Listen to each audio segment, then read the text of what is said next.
Yes, nice to have you too, sir. Good. Let me just open the floor since I think some people are preparing maybe so that we will save time. Actually, yes, sir.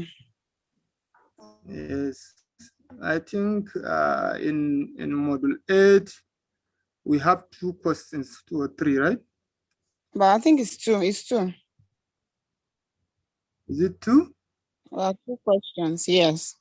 Okay, from what I have here, directly from the IRG, the first Yes, question there are two says, questions. given the point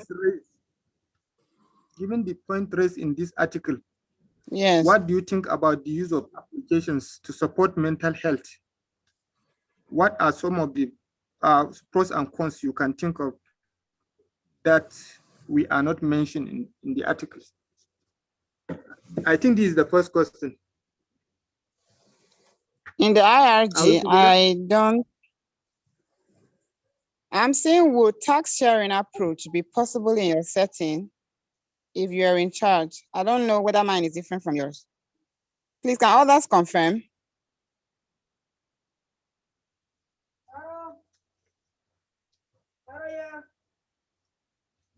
Let's order confirm. This is what is in my module 8.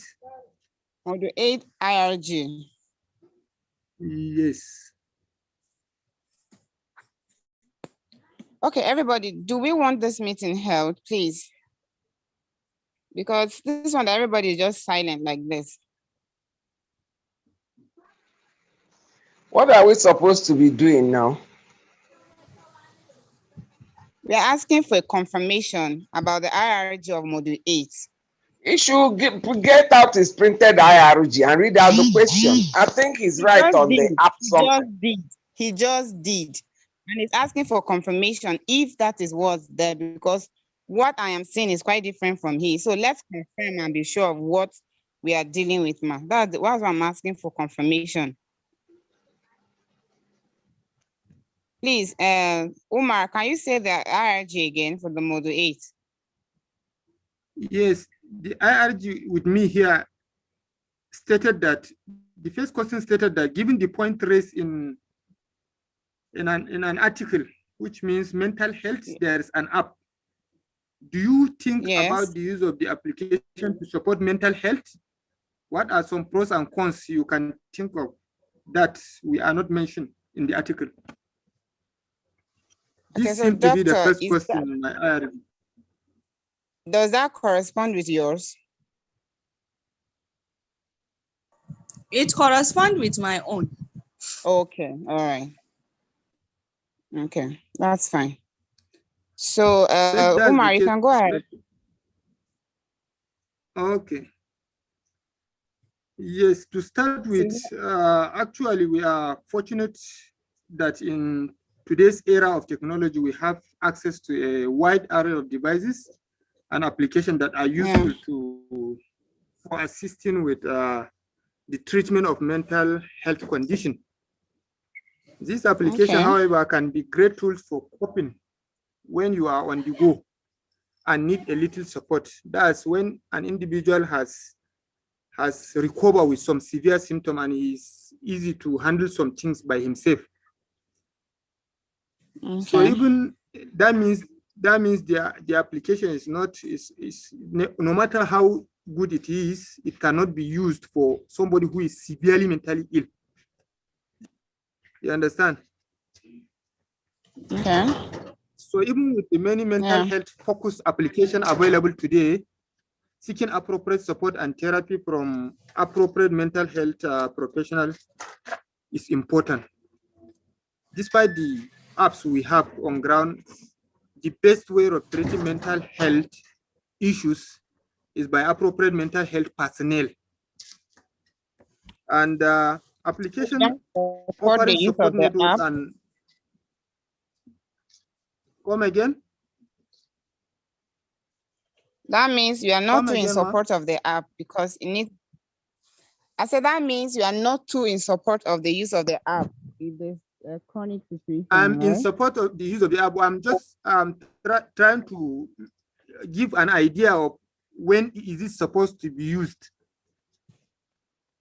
The information I want to pass Okay. across is that the application should be used by a mentally ill person who has insight.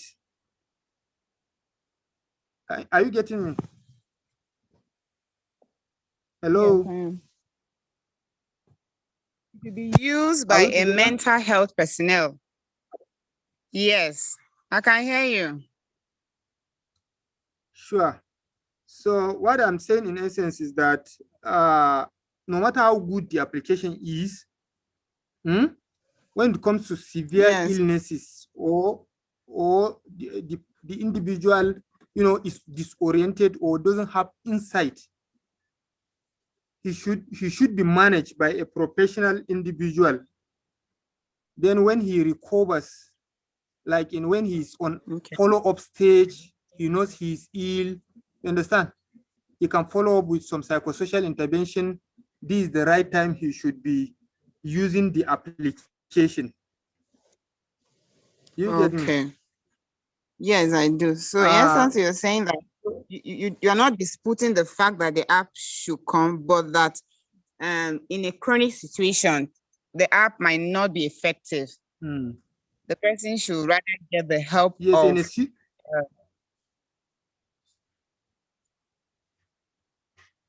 like any other condition. Are you getting me? Like any other condition, when a patient is brought in a devastated state, a professional need to come in, to give medication to resolve that very immediate problem that is severe in nature. Yeah. Then as he's recovering and supporting himself, so that's when application will come in. Okay. You understand? That's when the use of application will come in. For instance, when an individual is severely ill, he's risk to himself and his community or family member, immediate family member. How will you expect an application will work in this aspect? Actually, nothing. So this is what I want to pass across, that when the individual is in a serious distress, what he needs immediately might be a psychotropic drug that will calm him down. You understand? Yes. That will make him realize that yes, he's sick, and then gradually, then when he's a little bit okay, he can use the application to support himself. And okay, thank you. In addition, the application offering support network and live therapy are more reliable. Some of the applications are, you are the one is self-directed. You are going to use it and then help yourself, while others, there should be a professional online 24/7 to assist you where necessary. So I'm recommending those type of applications. If you are to operate it, there should be a professional who will be guiding you through. And yes, and the application should provide 24-hour service access to support network where users can share progress, experience, and both give and receive support. Okay. This is generally, I'm passing this information generally for the benefit of others, because I was able to go through some researches and get this little facts on the use of application on mental health. So that's why I'm emphasizing on this before we move ahead. Okay, so please, can you also talk about the third point? Imagine you are designing an app to support people manage anxiety. What do you need to consider? That's the third question. What barriers do you anticipate encountering? What does this look like in your context? What's your app code? From this now, that means they are futuristically thinking that we can be able, from what we have learned, design an app that can cater for this. So from the point that you have given thought about, do you think it's possible? Or does any other person have an idea or is thinking of designing an app? And if you are, the other options that we are read out, can you be able to handle that? Do you think it's possible to even do it? Yeah, sure, it's possible. In the world of technology, it's very possible. You understand? Yeah. But the idea is, yes, the idea is, if I am to design, it talks about what barriers do you anticipate Yes. encountering, and what does this look like in your context? Is it? Okay. Yes. If it is me, I'm going to consider the commonest mental disorder that is being that affects my community. Yeah. For instance, before we go to depression and all this PTSD of a thing, we can start with a minor mental illness like anxiety, which is very common among even normal people. Yes. Everybody thinks it is not even a disorder, but actually it is a disorder that has been disturbing people. Let's say anxiety disorder. Yeah. So this is a common disorder that is very rampant among people, and people take it very negligible and did not even consider it a disease process or condition. So I will start with that in order to what? In order to carry my people along and then let them know that the few things we are suffering, for instance, phobic disorder, there are people who have a morbid fear of something that is not harmful. Yeah. And this is very common among people. So if I am to design, I will choose a commonest anxiety disorder, which is phobic disorder. Yeah. And I will keep in mind that there is hierarchy in that anxiety producing event. You know, when something when you are afraid of something, it is. For example, now me, I don't like height. Anytime I'm up there, I always feel like I'm going to fall down. That is one of the phobias. Yes, this is what I'm going to talk about right now. This is what I'm going to talk right now. I will take, for instance, a phobia disorder. I will try and make it live and follow these steps for somebody who is afraid of elevator. Yes. An individual who doesn't want to enter elevator, for instance. Yeah. Okay, I will arrange this type of person who is afraid of height or elevator is said to have been afraid of height. So he is going to be treated by the system called, or by a treatment, behavioral therapy treatment we call systemic desensitization. Okay. The individual is going to be desensitized, and at the end of the training, he will going to what? He will going to get rid of all this fear he has been having for height or entering an elevator. So it is a step-by-step approach, and I will make the app to look like this. Can I go ahead? Yeah, sure. Yes, as I mentioned before, I want the application to be like, there should be like a facilitator or coordinator or toll-free line that immediately responds to any individual service user whenever they are in need. And there should be a one-on-one discussion, and there should be a delegation or some kind of assignment you can ask the individual to practice. So the first line of management is to discuss a riding an elevator with the client, for instance. This is a mere discussion with the client who is afraid of entering an elevator. So you discuss riding an elevator initially. Then the second step, you look at a picture of elevator. Then the third stage, you walk into a lobby of a building and see the elevator. Then the fourth step is to push the button for the elevator. Then next step is to walk into the elevator with a trusted person, but disembark before the elevator starts up. Next step is to walk into the elevator with a trusted person and allow the door to close, then open the door and walk out. You understand? We are progressing gradually. The next step is from step one step to the other. Yes, Next step is to write one floor with a trusted person and then One walk, floor at a time. walk Yeah. back down through stairs. You understand? Yeah. Then you write one floor again with a trusted person, then ride the elevator back down. Then next step is to ride the elevator alone. Yeah. Then Maybe let's say these, you enter it, you start entering it alone, you press the button, you enter, you come out, and then the next one be like, okay, that is when nobody's there with you. You are doing that all by yourself. Then you start with one floor, with someone standing at each of the floor waiting for you to see your reaction to, right? Yes, yes.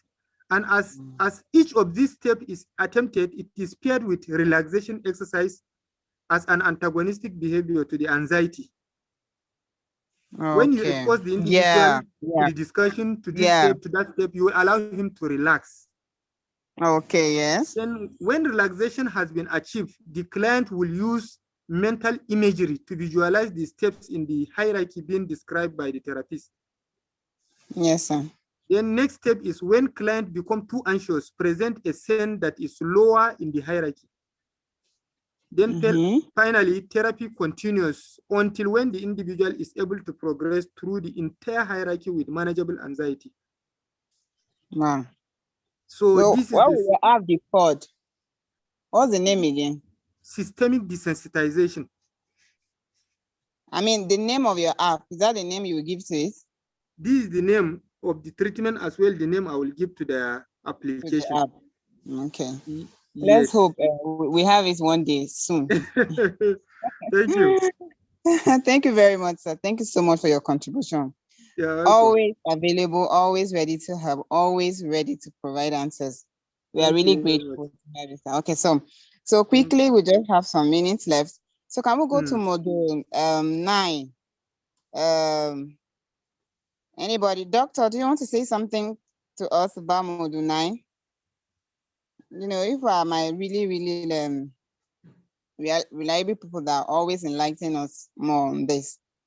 Dr. Igwezima, can you say something about module 9 IRG, please? Can I say something about?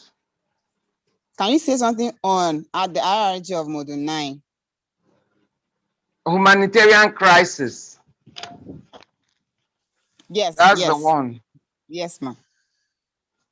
What I have to say is that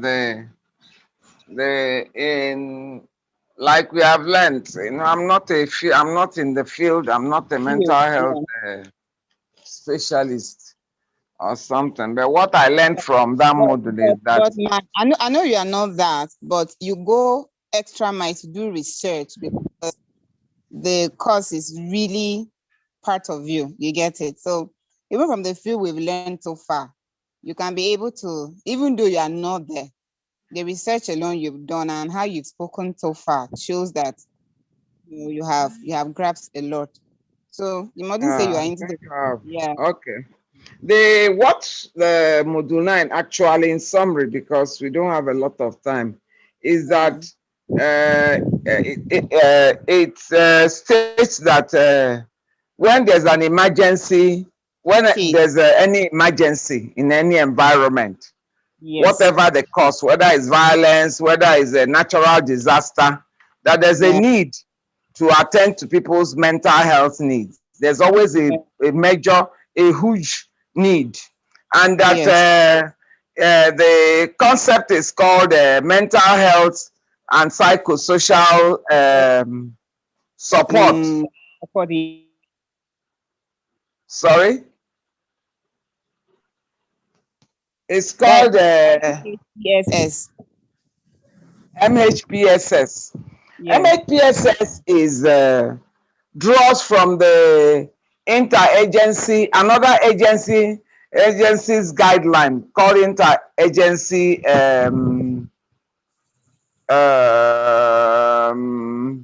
standing committee guidelines. It tells whoever who wants to help, or whichever organization is helping in that emergency setting, to follow a particular guideline in order to be able to get everybody attend to the mental health of because once you are displaced because of either violence or natural or anything, or then there's a problem.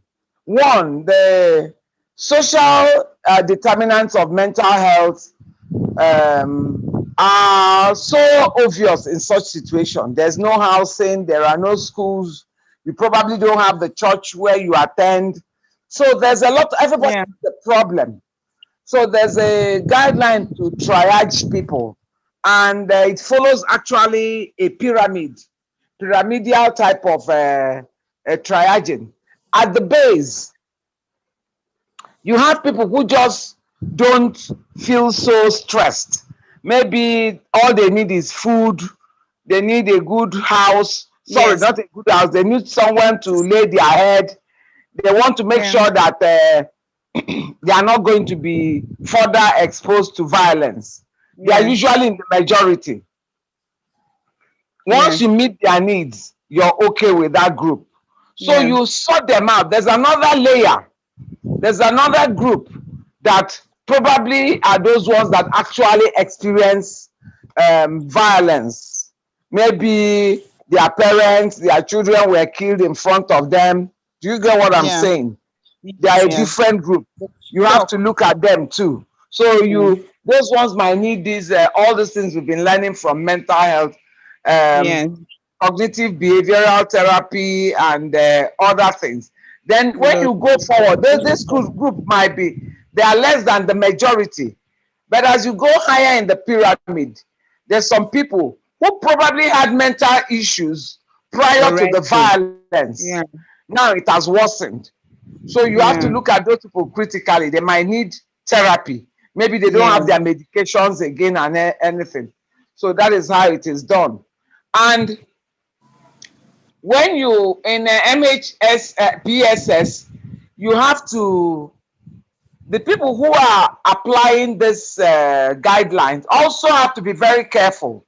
For instance, in the crisis camp, if some people discover that some certain people are giving more preference, maybe let me say in a camp where you have Igbos, Yorubas, like in Nigeria, the mix, and you discover that those who are helping are giving preference to a group, it might even worsen certain situations. Yeah, that's true. Do you understand? They'll feel, oh, you are leaving us out, we are here, we are going, we are doomed. Then again, you have to use in that camp, for this thing to work, people who live in the camp has to be part of the group, because they know they are coming from somewhere. They manage mental health from where they are coming from. So you have to incorporate them, and you must be able to show equity. You must be able to show humanize the people who are involved. That's just the summary about this. Module 9, ba? Yeah, you have to learn how to triage them, and that's what I have. Then again, when you are using MHSPP, you must also bring in every sector, housing, hospital, schools, factor it into what you're going to offer. For instance, if you give people food, after some time they have enough food, but they don't have school, it's still a source of stress. That's true. So for it to be holistic and for it to be able to, all this, it has to be multi-sectoral. Everything has to come into play at the same time. Because if you give them food and their children are not going to school, it's also a source of stress for the parents and the children. And if you give us school and we don't have a place of worship or we don't have hospitals, it's also stressful. So all these social determinants of mental health, which is multi-sectoral, has to be factored in that kind of situation for you to be able to address the mental health needs of that group. That's all I can say about Thank you very much, ma. Okay, so first of all, you have to categorize these needs like in a triangle. Okay, the basic ones, those that just need food at the moment, and those that, need CBT at the moment, and those that, have been separated from their drugs because of the crisis and all that need constant. And then above all, bias should be taken out. And also, it should be holistic, which covers every sector of their lives. It's like a long run plan. Okay, so if we start it, let's not just, okay, let's meet it at the immediate, because the crisis at times causes a lot of damage to some extent. So when you are thinking of coming in or intervening, you should have a plan, a long run plan that can cut across a lot of to help in solving the problem. Thank you very much, Doctor, once again. Then we are grateful. And then the last one, the last module, which is module 10, it's more of a personal question, okay, from all that you have learned, right? So I would really love that everybody should speak from all that we have learned and done so far, all right? What interventions are you thinking about from all the intervention processes you have used, the CBT, the drugs, and then the MH, PSS, all the other interventions as in how to tackle mental health issues around your environment and your context? Okay, which one right now are you thinking about? Which one do you feel would be more effective, especially in your context as Nigeria, your local environment, your immediate environment as it relates to mental health? Which one do you think will be more effective? All right. So in this intervention currently being delivered in your country or healthcare system, so it's more of a personal question, but I would just want someone to, say something about this too before we move ahead, because we have like 18 more minutes to go. So what interventions are you thinking about currently? Because we learn to apply, we learn to put it into practice. So it's expected at the end of this course, we should be able to provide solutions and answers to the immediate mental challenges that are around the environment. So can someone say something about what intervention are you thinking about right now? And is this currently happening in your country or your environment? And the other, how many people has it been able to reach? Your estimate. Can somebody say something about these 2 points on Model 10 IRG, please? The first person to raise their hand, I'm just going to give it to you.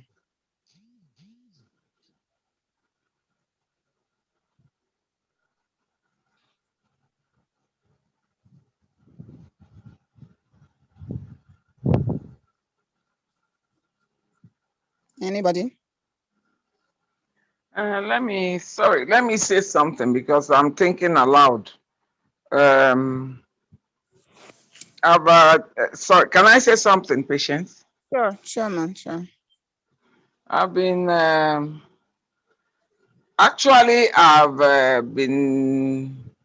my interest has been so pumped up by this course that we have taken.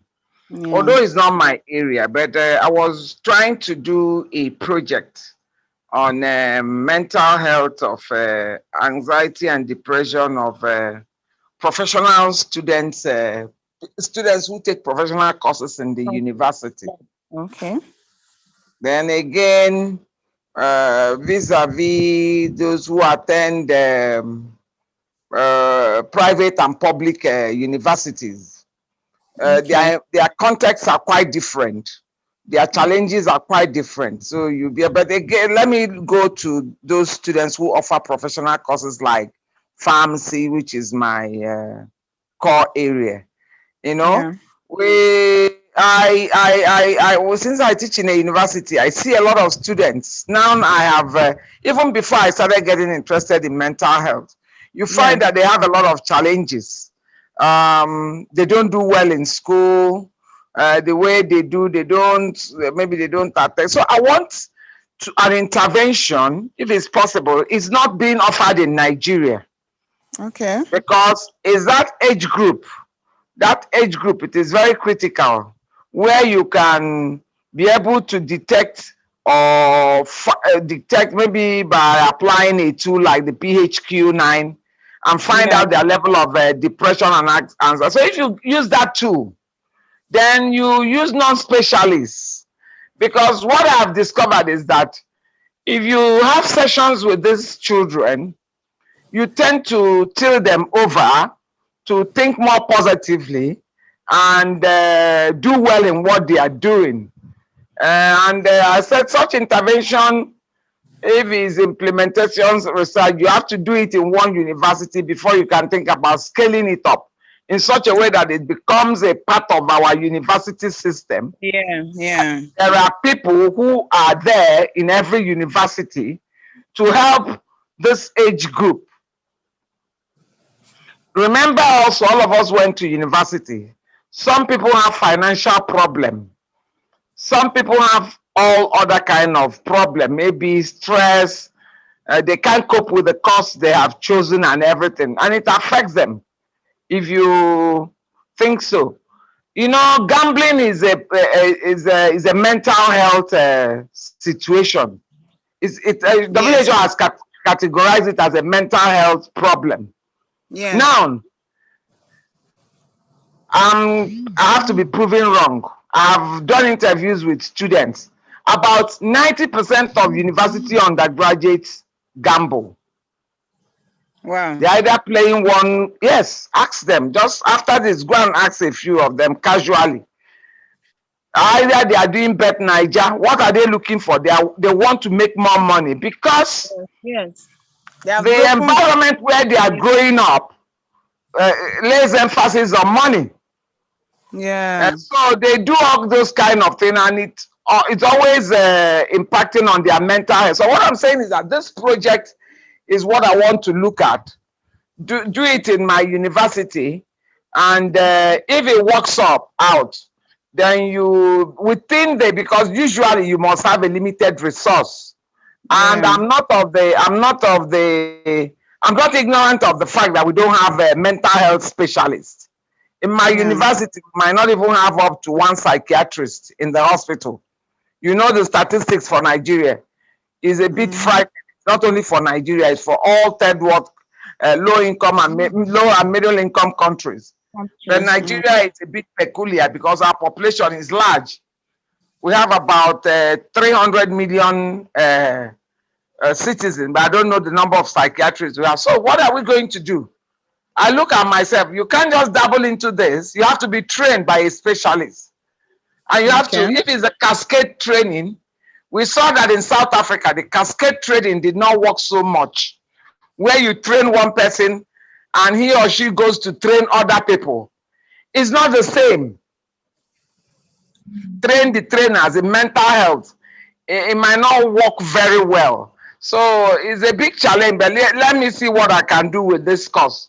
It's not I'm going to stop. I'm just not going to stop here. It is now giving me some urge to take more, to look at mental health more critically from other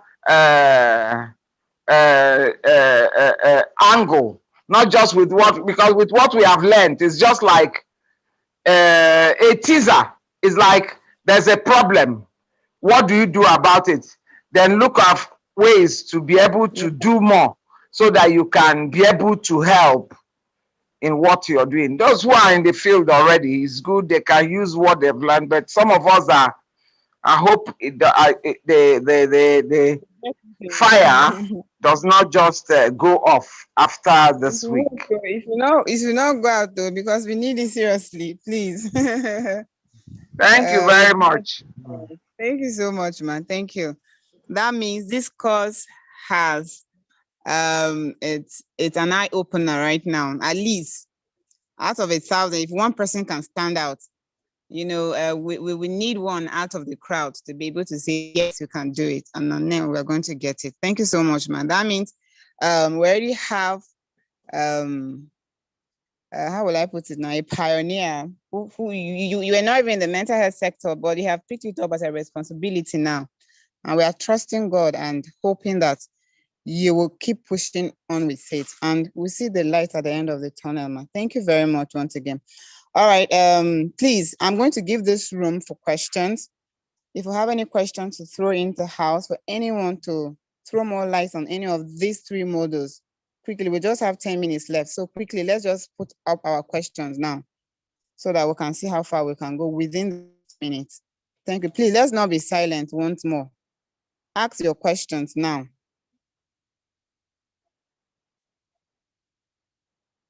Because after 9 minutes left, once it elapses, I think we are going to be off. What's his name? Malam. What's the guy who is on the field? Umar. Umar. Is he still there? Umar. Umar, please, can you? I enjoyed the video on a certain type of liberation about Mashi. Was one of the most interesting videos I've ever watched in recent times. The woman who had a mental health issues because of the violence she experienced, and she was living in her community. What I wanted to ask from that video from Omar is that this woman lived in her community. Apparently, she has lost her mind, but she had her mind. That's the way I look at it. Why wasn't she given any mental health intervention? Does it mean that at that stage, with the level of violence she experienced, that it's not possible to bring her back? They allowed her to live like that. She's a very clean woman. She wasn't psychotic, but she has lost her mind. But the community loved her and she was living with them. Why wasn't she, or is she not being offered any mental? Because in the video, they didn't tell us whether she was seeing a psychiatrist or something like that. I want to find out. Because even in our societies here, we have such people. We have such people. They are liberated. They mingle with the community. And maybe nobody wants to send her to hospital because you can manage her. She's not violent. She can stay on her, but she has lost her mind. Yes, doctor. I can hear you clearly. Hello, doctor. You said? Hello, can you hear me? Yes. Yes, thank you for this question. Actually, we come across this type of issues in our settings, not because there's no psychiatric hospital, not because there's no specialist or somebody who in the community can take care of her. But normally, whenever there is a crisis, the individual may lost a close person who's supposed to support her in her entire life. And basically, this is what is happening. In this story, she lost her family, her husband, together with her children. This gives idea to the people to be accepting her, but nobody can do the way her family will do for her. Would stand by her side, take her to hospital, do this, do that. Despite they mingle with, she mingle with them, they laugh at her, and they are considerate to her behavior, but her nearest family are no more. Instead, she's even the one who is helping others instead of others helping her. For instance, she raised some people's children. She do this, she do that. So for instance, if she has a child or a husband, that husband or a child knows her importance and knows that he or she will need her in the future and will not like to see her roaming behind and having a wanderless, aimless wandering in the town. So it is only a family member that will have that idea in mind and will follow up to see that she's been treated. Not that there's no medication for that, but who will going to do that? This is the problem. And that's one of the challenges we are having when there is a crisis. A caring person will die and you have lost hope and nobody will care about you. I think that's her problem. Thank you. Ma, thank you very much. So from what you're saying now, what I understand is that society or government does not care and there's no structure, there's no system in place to be able to bridge that gap of somebody not having somebody very close to them. No wonder you see a lot of people, they are psychotic, they are dirty. Okay, some of those ones have relatives also. I don't know whether they have, but it's a very sad thing, because if in that community there was a mental health structure where you can pick up people and cater to their need, it might not really matter whether they have relatives or not, because what you do for that individual is what you is going to affect the community positively, not just the family of the person. I don't know, but I know that is what happens. And I don't know, maybe when they lose people they trust so much, they can't agree or be amenable to listening to other people, like who tells them, because you have to believe you're sick first. I don't think she believes she's sick. All she knows, because she still remembers, is that she has lost her family, but she doesn't realize she has lost her mind. Thank you, Omar. Yes, thank you. Yes, policies are actually Thank available you. everywhere. What I'm saying is So we that, just have like 3 minutes to go. yes. Okay. So I think the basic issue there is that there is no mental health personnel on ground to put her through, and it's not just the responsibility of, like Doc said, just the family people. There is just a structure that has not been set, and I think one of the things is the reason why we are learning this course, to create awareness and promote, such things as mental health, and the need for government and NGOs to come in place. So one of the basic things that the woman is suffering from is because there is lack of a structure as it relates to mental health on ground.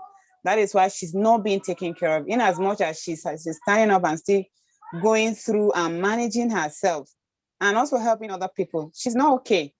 But the problem is, the situation on ground does not warrant or guarantee her having access to such care.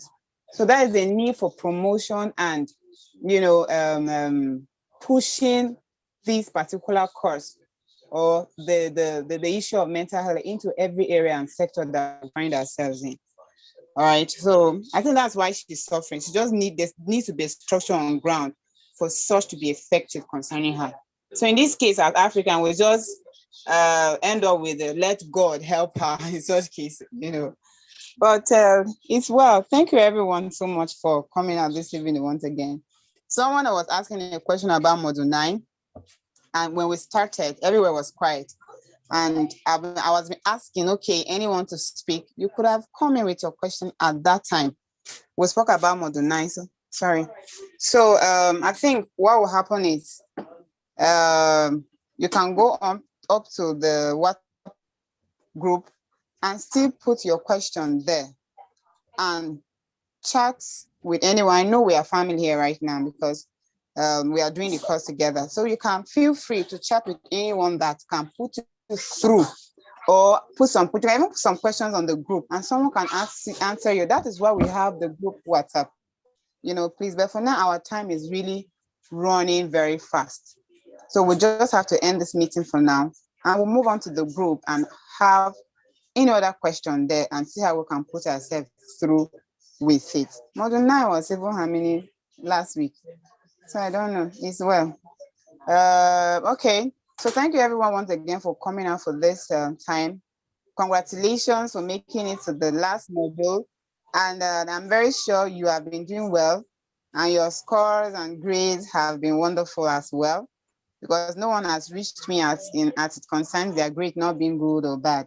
So I really hope that we are doing well, though I am not encouraged by the attendance, especially for Module 10.